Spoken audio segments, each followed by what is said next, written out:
Good question. May assessment po ba kayo kung paano malalaman kung saang category or bagay ang isang tao?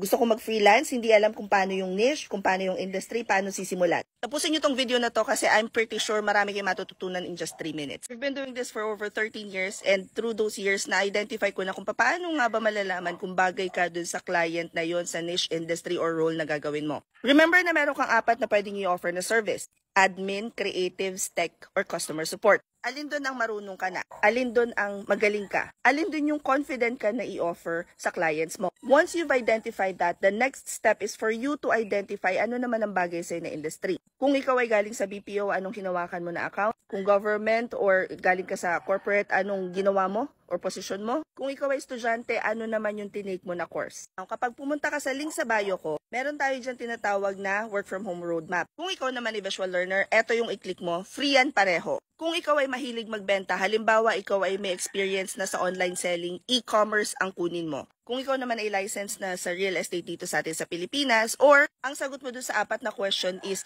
you're between admin, you're between creatives, pero sure na sure ka na kaya mong i-handle ang customer support, go for Zero to Reva. Kung ikaw naman ay tech, B2B, web dev, or lead gen ang pasukin mo. At kung ikaw ay mahilig sa numbers, as in nag-handle ka na ng napakaraming reports sa buhay mo, sa corporate job mo, Zero to Credit Repair ang para sa'yo. Now, after every assessment na pinag-usapan natin through the course of 1.5 minutes, hindi mo pa rin sure kung ano talaga ang iti-take mo, meron kaming free na course which is the Revamped Basic Work from Home Training Program. May babayaran ka dyan 399 pesos na marirefund mo kapag perfect ang attendance mo at na-submit mo yung homework on time. At the end of the day, I highly recommend mag-GVA ka because if hindi mo pa talaga sure kung anong gusto mong gawin sa buhay and you wanna test the waters, kumbaga, pag pumunta ka sa mga platforms or marketplace such as Upwork, ganyan, makikita mo naman doon yung mga hinahanap nila na role or task. Ma-identify mo, sa kapupunta mo doon sa website na yun, ma-identify mo kung ano yung pinakamadalas na hinahanap. Tapos, pwede mo na siyang i-categorize based doon sa kung ano nga ba yung kaya mong i-offer at kung ano yung kailangan mong pag-aralan or gusto mong pag-aralan.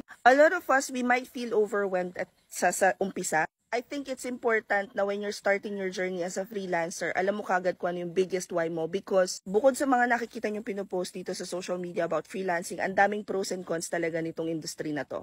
May iba na inaabot ng taon paghahanap ng client and bumabalik sila sa corporate job nila, which is why I highly recommend you do not resign first. Parang ako yung isa sa mga nito na wag ka muna magre-resign sa corporate job mo. Make your transition into freelancing as smooth as possible. Pag-aralan mo muna kung para sa'yo talaga to. Kasi madalas hindi ka sure talaga kung paano mong sisimulan eh. Comment any questions you guys have about working from home. Follow for more work from home. Chismis, bye!